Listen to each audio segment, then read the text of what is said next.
We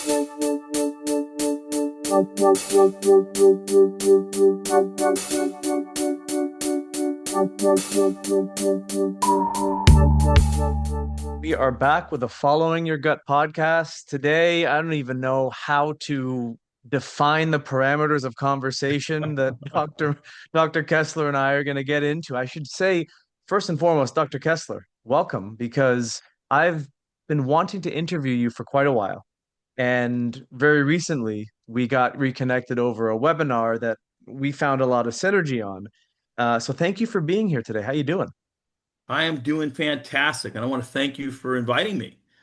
And Ah, I tell you, when I watched that, I mentioned to you, I watched that webinar, and we both think quite similar as far as what we're seeing, where the patterns are that affects most people that we're dealing with from as a practitioner. We're looking at the energetics of the body. We're looking at testing people to know that our therapies are moving that patient in the correct direction, right? And we're also looking at the cell membrane. We're looking at drainage to make sure that the cells are able to do what they're supposed to do, creating that terrain in an environment, So we're thinking a lot alike on multiple levels. I love that. And to me, it's a nice sentiment to know that you've been doing this for 40 years. So some of the things that I myself have been able to educate through the lens of the company are things that you agree with and you espouse yourself.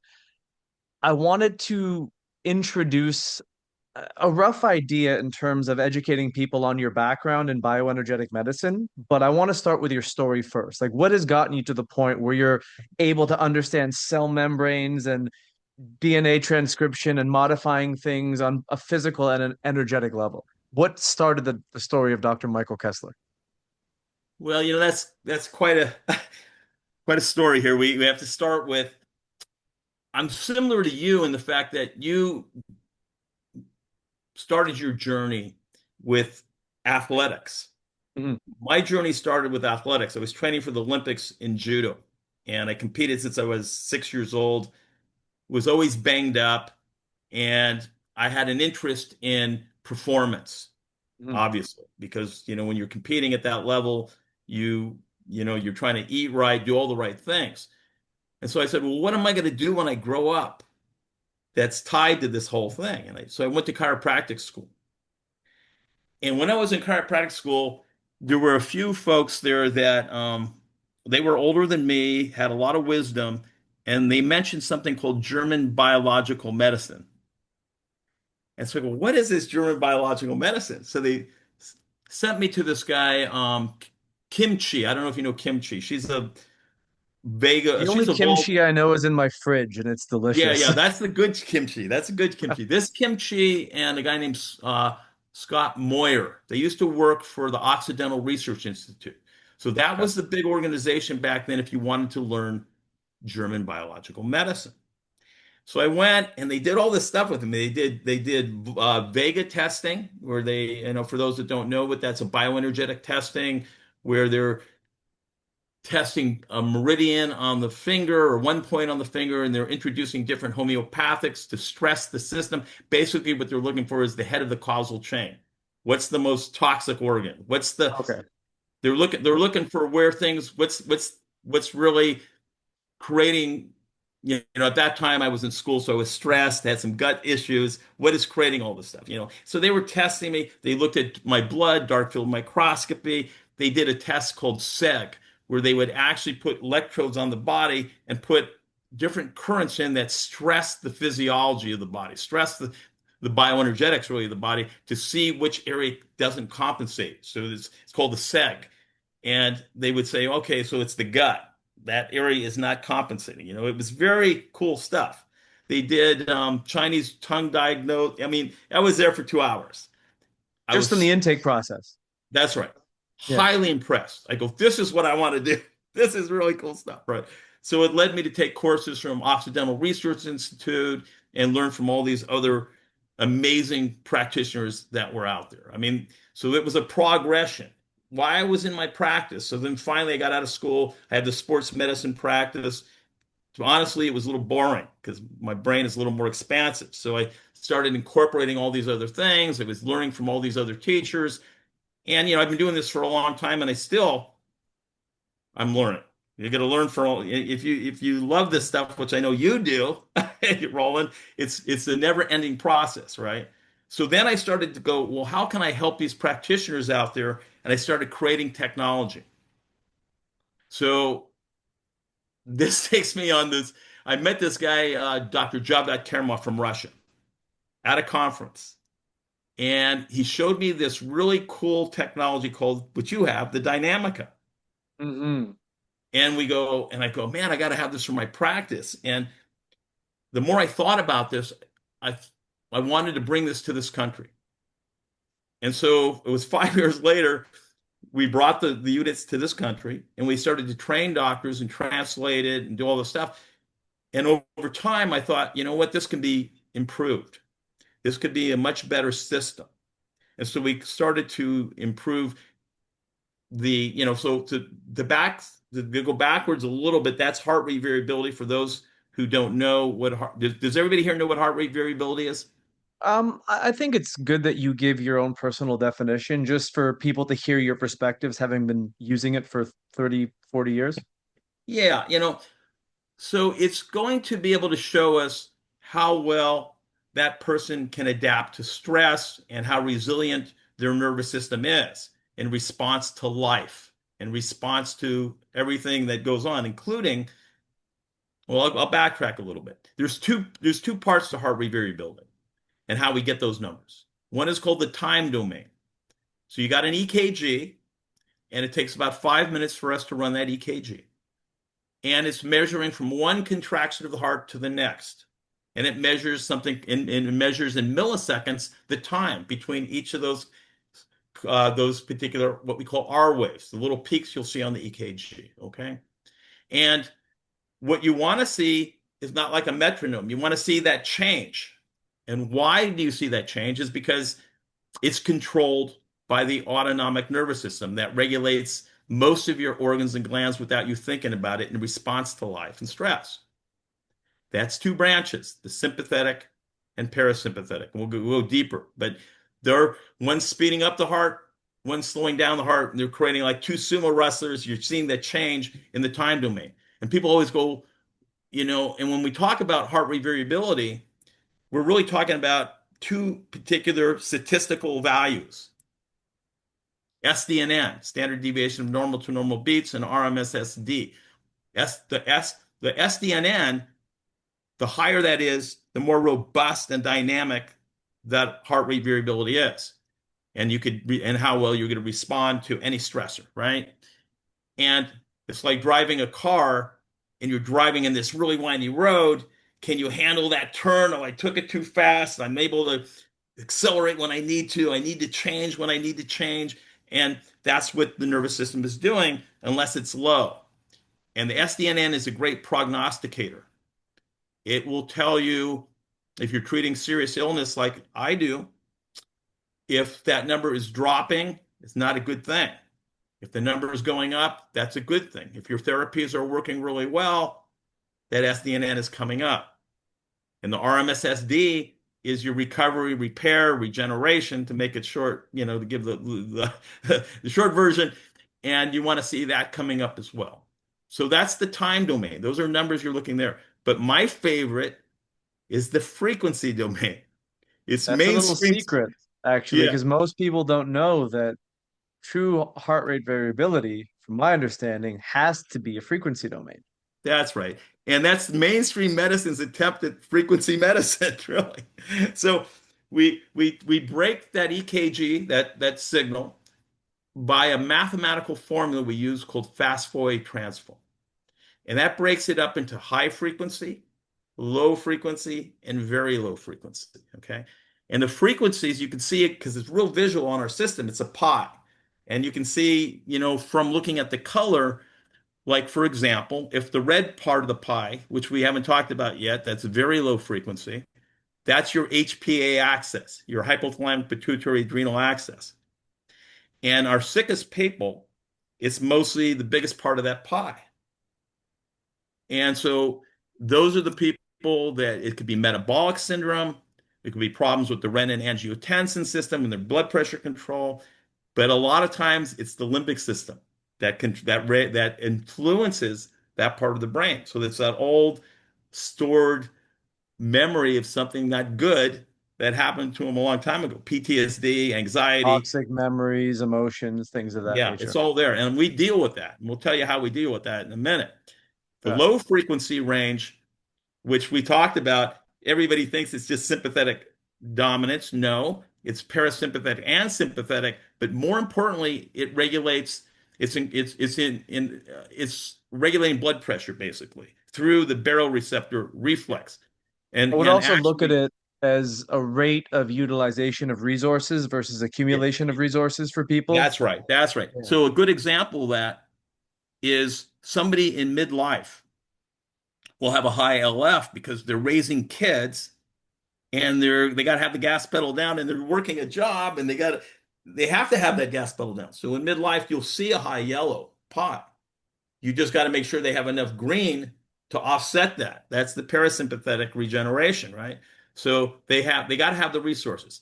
And what happens when people, they go to the hospital and they're having heart issues, they're going to give them some adrenaline, right, to pump them up. That's your yellow pie. You got to have the adrenaline. You got to have the juice. Mhm. So every one of these, when you look at the pie, you also have to look at something called total power. So when we look at the frequencies of low, high, and very low, the total of that is the total power. And if you have low total power, then you don't have the energy to be able to adapt to stress, right? Mhm. So we did some research with the mitochondrial lab in San Diego, me screen, and it pretty much the total power does match mitochondrial function as well, but it also matches chi, the Mm, energetics of the body. And so, interesting.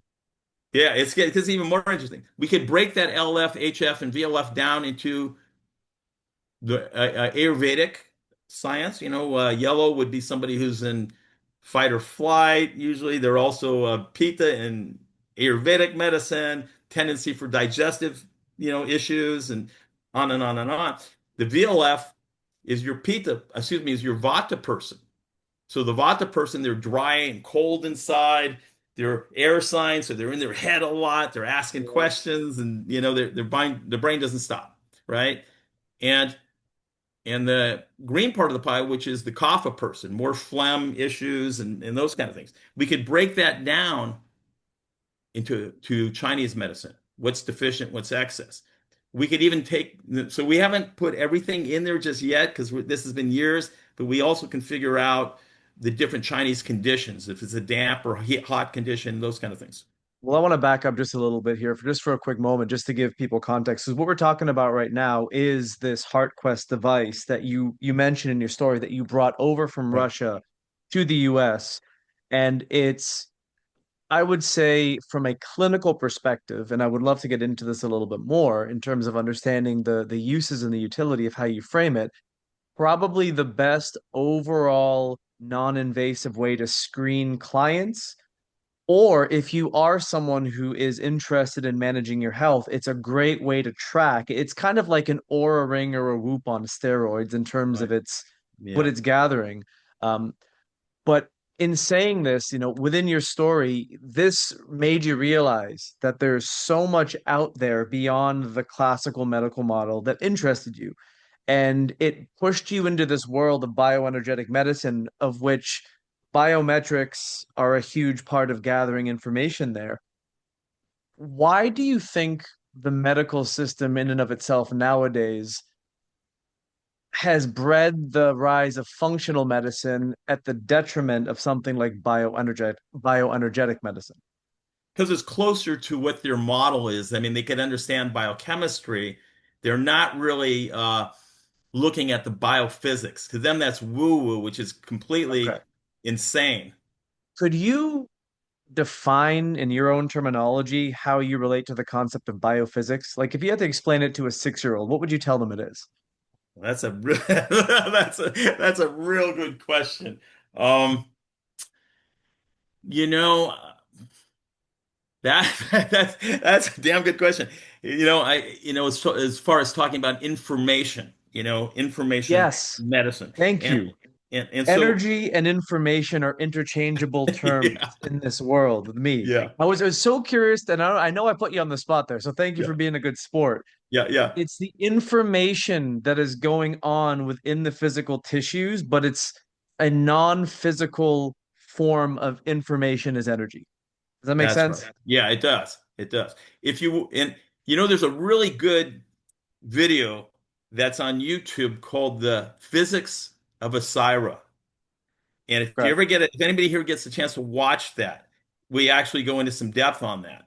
And that I had a biophysicist, astrophysicist who used to work in my office doing dark field. And we made that movie.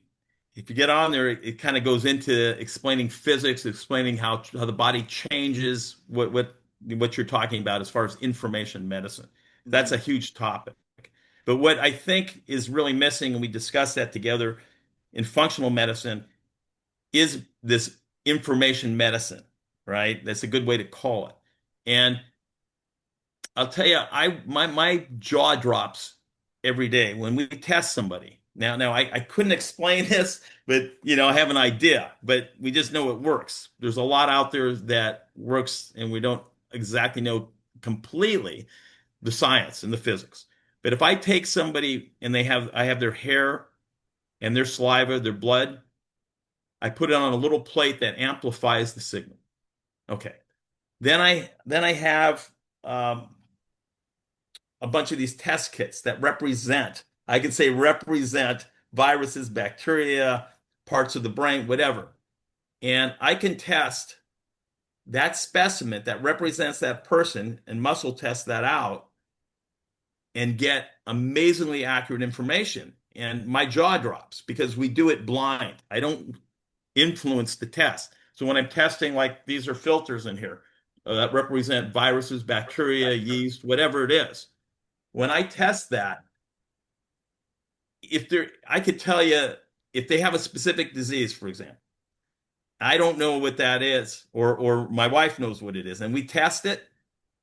When we're testing blind, we will get that. That blows my mind. That's so exact. And you couldn't explain this to Western medicine. And I don't really care how it works. I know that it works. And I can test the remedies very specifically what's going to work for that patient. Now, I still use labs. I love genetics. I've been studying genetics for quite a long time with functional medicine and Bob Miller. But I can take that information and ask the right questions using bioenergetic medicine. So I have another kit that is just all the genetics, for example.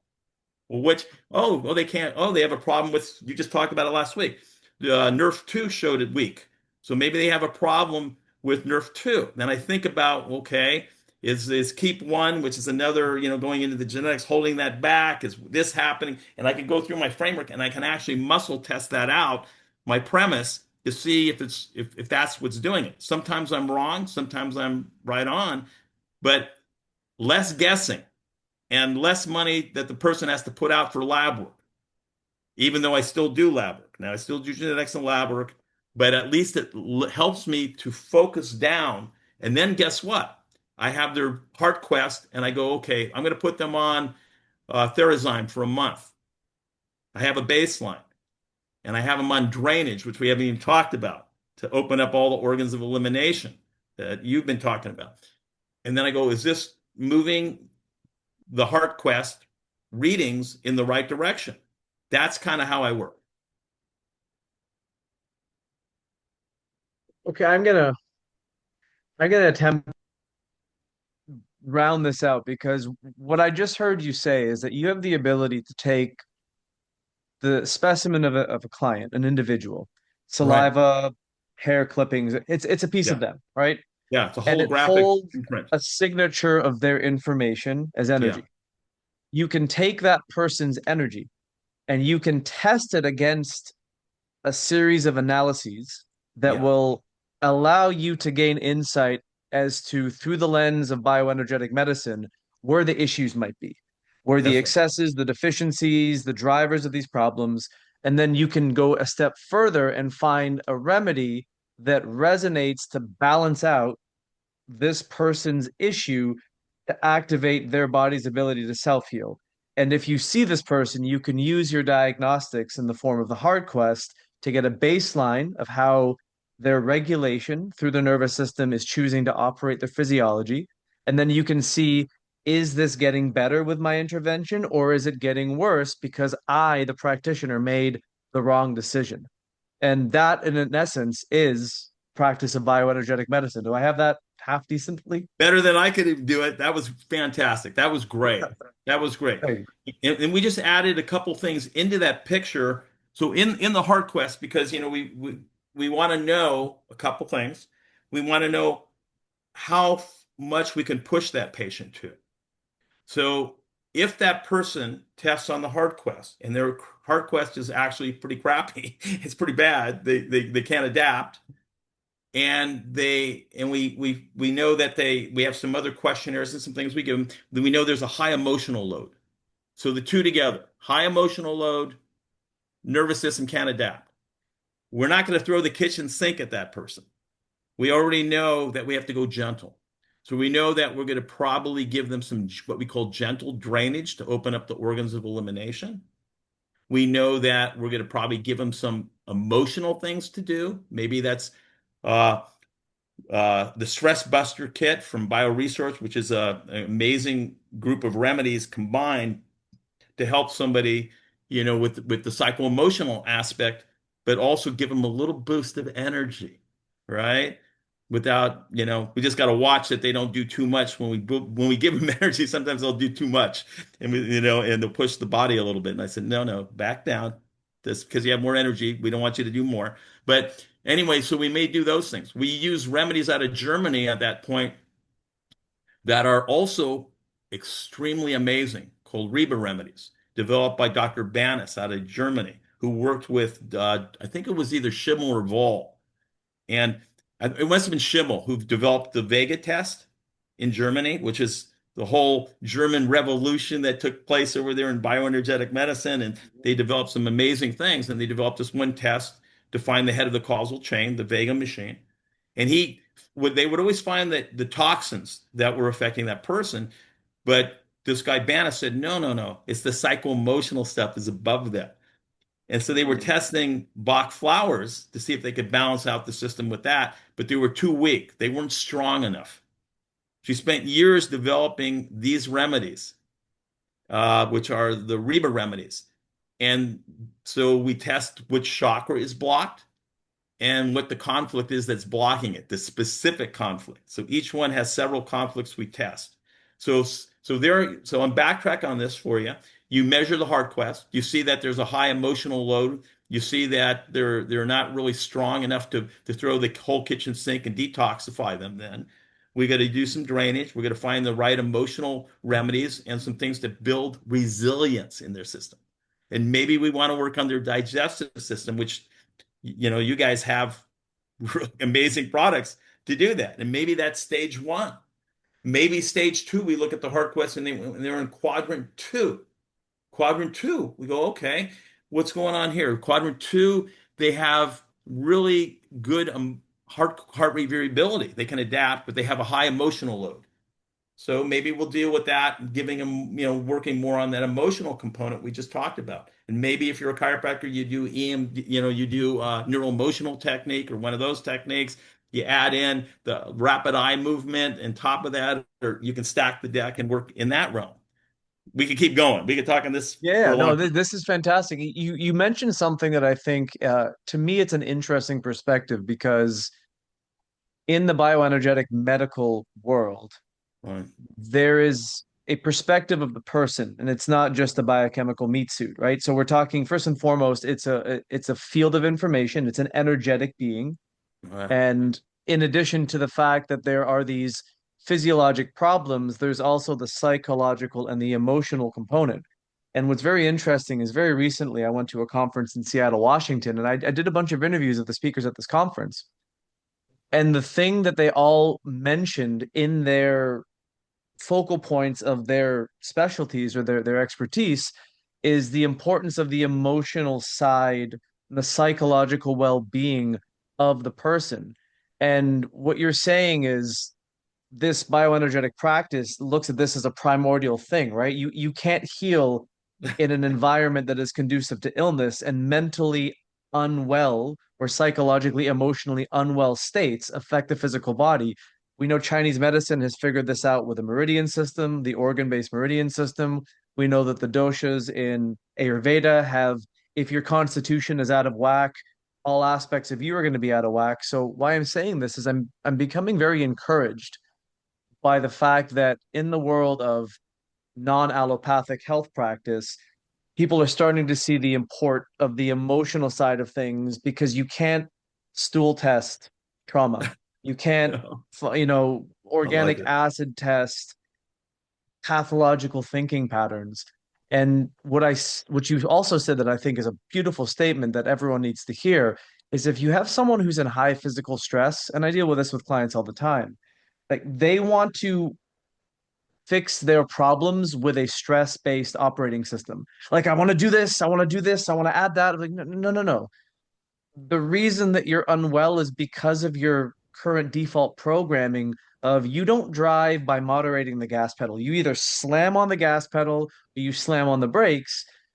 Until you learn to manage the nervous system and regulate the person on all levels, full healing is impossible, no matter how many products you throw at someone. That's why I've seen with functional lab testing, although useful and very accurate in certain contexts, Right. clients who have 20 pills that they're taking in a day. And first and foremost, we don't know what one's doing, because with bioenergetic medicine, what it sounds like you're doing is you're finding the resonance, and you can kind of make a biochemical explanation after the fact. Yeah. But in traditional medical models, you're trying to analyze the chemistry in the biology and solve a puzzle based upon a limited perspective, because you can't know it all. You can't test it all. So Mm. you're bypassing all of the problem solving and going, look, I know this works. And you're trying to figure out the explanation after the fact. Do I have that correct? Yeah, reverse diagnosis. So I don't know what that person, I plug into their computer, is what you're saying. And I go, okay, what body, you tell me what's the most stressed organ. Body, what's causing that stressed organ? Body, you tell me. So I'm kind of dumb. But in some ways, all this training I've had over the years, I kind of have an idea after all these years what direction a little bit. But I'm getting the information from that particular person. And then I'm testing it against something that's objective. I have three different objective tools. I mean, aside from labs, the HeartQuest Professional. I have the brain gauge when I'm dealing with brain problems. That's also built, and I didn't even talk about that. We put it into the HeartQuest, which is an amazing tool to look at function of the brain and how it's working. I also have this thing called the CAS Pro, which they don't make anymore, which is telling me the health of their vascular system. If the arteries are actually stiff. And then I go, well, people aren't going to pay thousands and thousands, doctors aren't going to pay thousands and thousands of dollars for this. How can I figure it out for them? And that's simple. Just measure the damn blood pressure and, and subtract systolic from diastole and look at the LF on the HeartQuest, and you got a pretty good idea that that person has a stiff vessel. And so that's a pretty important thing. I don't think I mentioned also, because we're going expansive here. I don't think I mentioned I we were knew talking there would about be no the rails to this conversation, but yeah, it's okay. yeah, yeah. So this guys, you out there, you're listening. You want to save some lives? Real simple stuff. You measure the blood pressure. You subtract systolic blood pressure from diastolic blood pressure, the and if it's over 60, what's the 60 millimeters of mercury, you're measuring the space between systole and diastole, excuse me, and the longer that space between those two, the stiffer that artery is. And then if you have a HeartQuest, knowing what we know about how it's trying to regulate the blood pressure when it's the yellow pie, the LF, the low frequency range is really high, and then let's add the other component to that. They have a high stress index. You think that's going to affect the vessels in the heart? Yeah, absolutely. You put all that together, it's real simple. And then guess what? That's when you use those enzymes because we've proven it. You give them the enzymes. from US enzymes there, and you'll be able to track it and see the changes. You add a little nitric oxide stuff in there, and even better. So we and so there, this is that's how to say prevent the number one killer. Real simple. What you just kind of mentioned there dovetails nicely into a thought that just popped into my head. So as a practitioner who may be listening to this going, you know what? I've done a lot of functional medicine training or allopathic medical training. I'm very comfortable in what I know, but I know there's more out there. How do you suggest them transitioning into including some of this bioenergetic approach, Oh yeah, technology, yeah, yeah. diagnostic into their clinical practice? Because I can say that, Good that was question. me many years ago. I started utilizing tools that gave me an abundance of information that at first was overwhelming. So that's normal.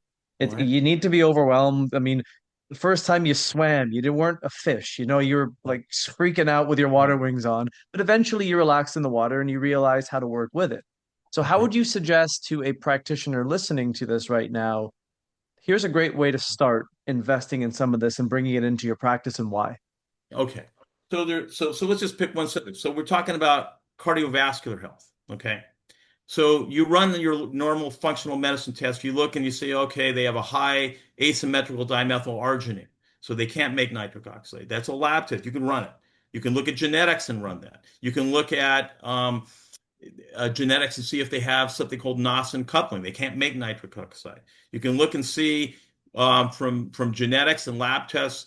You can kind of get a feel for the angiotensin too. If that's elevated and constricting vessels. I mean, we could measure lab test the hell out of people, and I could keep going for cardiovascular health. I have high homocysteine in the CIC reactive protein I'm bringing down right now. So I looked at that and I go, okay, well, what would be the best way for me to fix that? Well, yeah, I can just take a product for methylation that's going to help, with MTHFR, and I could do all that stuff. But how do I know it's the right one? So the way I would do that, and the way I did do that, because it tested energetically in the filter as well as the blood test, I put it in the fill, in the little plate that I test, and I had my wife test me. And I said, okay, uh, how deep is this affecting me? I tested the colors, but you don't have to do that. But I want to know what B vitamin or what combinations would work. And a lot of things that I thought would work didn't work. Homocysteine supreme, throw that out. It didn't work. What worked was was a liposomal B complex, nano liposomal B complex, because it bypasses, because I have some stomach stuff, so it bypassed that arena, so I could go right into the bloodstream through the buccal area, right? And so, but I wouldn't have known that if I didn't do any energetic testing, and I would have probably taken something that didn't work. So you could take blood chemistry and you could follow it, and just take whatever remedies make sense based on that blood chemistry. But if you want to get more specific, you got to learn some bioenergetic medicine. Okay. And there's a lot of people out there who are doing a good job teaching that. One of them is your teacher, right? One of them is, and you can take some of these kinesiology courses. There's a lot of them out there. I like Dr. Dunn. She teaches holistic methylation, which takes the genetics and teaches you how to. She has kits like this, and she has a genetic test. So she's looking at functional medicine genetics, and she's looking at how to convert that to bioenergetic medicine, so you can test and don't guess. Right? I have a list of these people, and so you just got to find a mentor, take some training. Dr. Cass, I'm sure he's teaching a bunch of stuff, right, for bioenergetic medicine. But you got to learn how to test, and that's a little bit of a learning curve. But while you're doing your functional medicine, I highly suggest that you start to take some of these courses. The easiest ones are probably some type of O-ring or kinesiology testing. And here's the fear. My patients are used to this. They're used to me doing labs. They're used to me doing this, and this. And that's a scary thing to transition, right? I mean, it is. I did it because I didn't care. Yeah. That's Yeah, the easiest way to get the job done. It's like this is yeah, what it you is know, now. and and I just started doing it until I got really good at it. And then I attracted a whole new set of patients, and I was doing what I wanted to do to get people well. And you're not saying that you don't need to run the labs anymore. You can No, I also still run still the do all that labs. stuff. It's just it's figuring out how to amalgamate it. And uh, you are obviously connected with the HeartQuest technology. Where does that fit into a practitioner's toolbox as far as utility goes? Wow. Well, it's really first line stuff because you want to know two things. You want to know how well this person is going to adapt to stress, and you want to know if your therapies are going to work, and you want to know how you should approach them based on what I was saying with the quadrants. So the there's a couple things, and it has to do with patient management. If you can show the patient where they're at. So this week I had a patient and they looked terrible. The whole HeartQuest looked terrible. And unless they saw that visually, they wouldn't not move on their health. When they saw how bad they were, they go like that. What do I need to do? So visually, that's a big impact, right? For getting patients to make a change. And the numbers I use on that before I go into the meridians and all that other stuff, I show them the stuff from pure scientific literature, the time domain and the frequency domain. And I show them on our Heart Quest, you click on it, I put education in, so a menu drops down, right? And so I show them, I'll give you an example, because this is what I see in a lot of, I don't know if I could say the C word or cancer, but one clinic was sending me patients, right, to look at them. The first thing that I would look at is the SDNN. We talked about that, right? Big prognosticator to know what direction to go. So I didn't just look at the SDNN number. I could click on that and puts down a menu. What's the average? What should it be for that age and gender? And I can look at that, what's good, what's bad, and what's not, right? It's all on the screen. And these people, and when people are like this gal this week, she was lower than the range I had on there, which I usually see in people with cancer and serious illness. And I showed her that right away. I said, you got to start making some changes here. You're the life that you're living right now. You're not sleeping. You're not eating right. You're all da da da da da the whole list. And now she just sent me some money to be able to go ahead and order her stuff, and she's going to start. I send her an anti-inflammatory diet, and put her in motion. So when you ask me about the hard quest, it's the first thing that you should run on somebody because for multiple reasons, you're going to engage your patient in a way that's going to get them to move and motivate them. Number two, you're going to see how you need to, if you need to push that person harder or less, or you could dial that in, knowing that, right? And I'm sure there's more. I could tell you more, but when you start adding the meridians and you start looking at it, I'm going to develop a more advanced program so you can kind of see with questionnaires, like the questionnaires we use in functional medicine. You start combining this and you start vectoring in deeper and deeper, and you could pretty much figure out, where you need to start as well. There's multiple ways to go, right? What I love about what this is and what you're doing is you're also bringing legitimacy and credence to energy medicine meets biological sciences Yeah, because the nervous system is one of the main systems of control in the body, right? You have the nervous system, you have the circulatory system, you have the lymphatic system, and you have the musculoskeletal system. Those are the areas of the body that influence everything and are influenced by everything.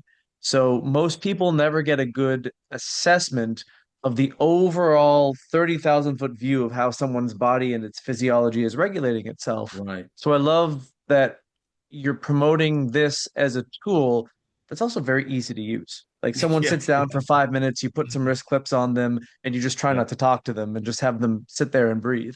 Right. but you're getting a much better assessment of true starting point, regardless of what they're diagnosed with or what labs say, Yeah. but it makes you check your work. You go back and you reassess, and you look at the trends and patterns over time because people think health is a switch. I'm sick, I'm healthy. It is a progressive turn of a dial over the course of weeks, months, years, because the inverse is true of how someone got sick. No one with a chronic degenerative issue developed that overnight like food poisoning. Right. Food poisoning may have been part of the recipe Right. 25 years ago on a trip to Mexico where someone said, don't drink the water. And you're like, I can do it. And then, your gut never healed or recovered. That can actually be an implication in the development of someone's irritable bowel disease or not IBS, IBD, IBD. Crohn's colitis, things of that nature, or, colorectal problems. We won't say what those are. But the reality is, this conversation and the things that you shared with me really elucidated the brilliance and the elegance of how what was this revolution, I guess, centered in Germany and Eastern Europe, because they have some very cool stuff in Russia as well. They had such a robust way of thinking through things. And they thought about cause and effect. They thought about something from all angles. And they weren't just trying to fix a problem and mask a symptom or focusing on the problem as the core. They were going, well, this manifestation of what this person's dealing with, what is the body trying to compensate with? What is their psycho-emotional state? And how is that influencing how their physiology and their organs function? And, if you've been doing this for 40 years and the success that you're getting, I'm kind of excited to say that I'm going to announce that. I don't know when people are going to listen to this, but you're also putting together practitioner, Reader's Digest of how to analyze things. You're putting together Right. product pairings. You're getting involved with Jeff Thurston, who's one of our owners, to involve Yeah. the Yeah. He's US great. Enzymes products. This is like a marriage made in heaven for me because this is how I look at health and practice. And if we can help other people understand these things, man, some stuff's possible. Yeah. Yeah, absolutely. Absolutely. And one of the things that you said something triggered, which is in your world, is reverse, what is it? Vicariation, reverse vicariation, Mhm. bringing somebody who's really toxic and pushing them up the hill the other way and reversing the Yep. whole process. We see that in the HeartQuest with the pies. So if they got this big red pie, which means that they got inflammation, maybe they got high emotional stuff, metabolic stuff, you got this big red pie and you got very little green in there, so they don't have anything to regenerate and heal and they're in that state. And now you're doing all this great stuff. You're doing the drainage remedies, opening up the organs of elimination. You're working on the cycle. You're doing all this stuff. And then you start to see that red pie starting to go like this. You see the green pie starting to go like this. And now they're starting to go more into the yellow pie. So now they got a little more energy, right? To move the system a little bit, right? And now the green is starting to come up and you'll see this reverse vicariation visually. Guess what? That also applies to cell danger response one, two, and three, which we put in there. It's hypothetical, but I think we're seeing it. And I'm trying to develop a way to look at that. And I think practically what that would show up as in the human experience is the progressive removal of mainstay symptoms and pathological presentations in the body, where you basically take a sick person and remind them that they can be healthy again, because there is a unconscious psychological adoption that people who are ill hold, is they forget what it's like to be well, so they don't believe that they can get back there. But that this is a way of shaking out the cobwebs of someone's reality in terms of the rigidity of what they can believe. That's a conversation for a whole nother Yeah, time. that, So, that's a good conversation. The one yeah. thing that we're doing, which is fairly new in the last year, is we added in the neurovisor. Okay. So, your folks out there probably know, and I'm not knocking it. There's the brain tap, which helps people relax and can improve just for the fact that it helps you relax, can improve, heart rate variability to a certain degree, as long as you keep doing it. So we want something that's going to permanently alter or change this pattern that these people have that they've had their whole life, where their brain is wired a certain way because they've been abused as a kid, they've had trauma their whole life, whatever it is, that's the brain they have. So we have a system now where we could dehabituate that. In other words, break that pattern. And to me, there's two different systems. This is a whole nother subject in itself, but there's the brain entrainment. So we play 10 hertz. I hit a tuning fork at 10 hertz. The one next to it entrains at 10 hertz. It's resonating at the same frequency. That's a brain tap system, which is fine, and you put them in an alpha state. But the brain is so complex, and these networks, that's superficial level. The brain has, we have heart rate variability, we have brain variability. All these networks have to talk to each other, right? I see that when I measure the brain gauge, right? That other technology. But the fact is, I can change that at a deep level using the neural visor. And the neural visor, what it does is it engages the brain. It's an active thing. It's like when we work out. It's not sitting there listening to somebody and it's a passive situation. So the way that works, should I go into this or no? Yeah, go into it briefly. Yeah, I think this would be a great way to round it out because we're going to be doing a lot more together from my sense of things. So I think Sure. anyone who's listening to this, give them a little teaser, and then we can let them know where they can find out more and how they can connect with you because I know we're going to be doing some special events at some point. Okay.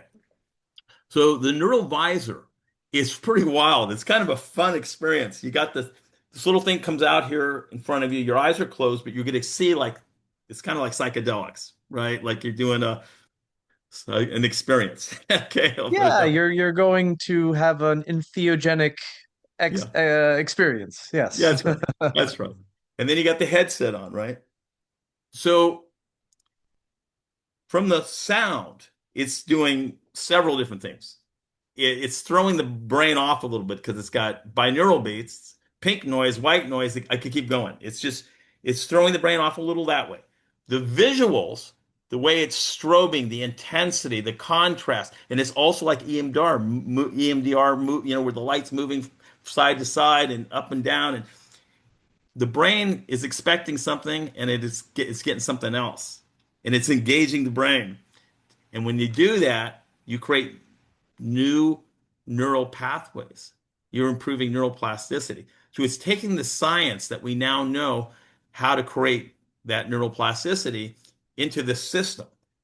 And you're making changes that are long lasting. If they do this long enough, they're creating long lasting changes. And so you can help people sleep. You could help them reduce anxiety. You can help them in all different levels. But the main one for me is to break that pattern, because most of the people I see, they're stuck in that anxiety mode, and they're wired, and they that's the kind of people that we see, right? And so we want to break that. So you combine that with the psycho emotional stuff that we were talking about earlier. You see everything is stacking the deck, Mm. because also the gut influences the psycho emotional stuff, right? I mean, guys talk about that all the time, right? That influences anything it's connected to in the form of an axis, and it seemingly is connected to every axis possible in the body. So this That's is an wild stuff. Dr. Yeah. Kessler, where can people find out more about this stuff if they're interested or compelled to want to get more insight? How Okay. can they connect with you or your company? Okay. So if they're interested, I'm like a rare breed here where you could actually talk to me.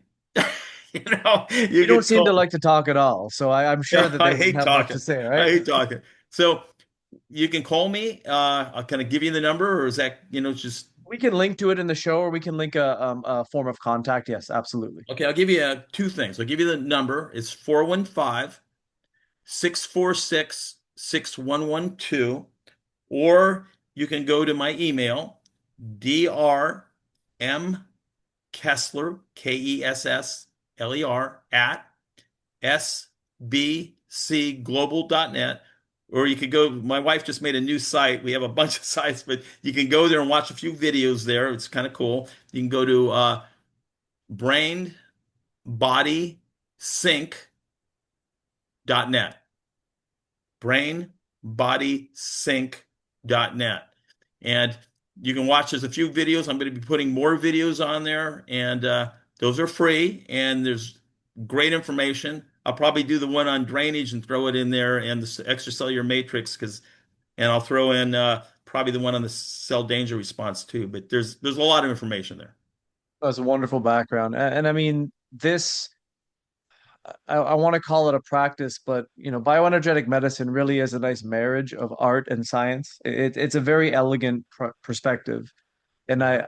I wanted to try to distill it down to an hour. And I think we kind of nicked and scratched the surface, but there's so much more to go. But I'm so happy that you're keeping this philosophy alive.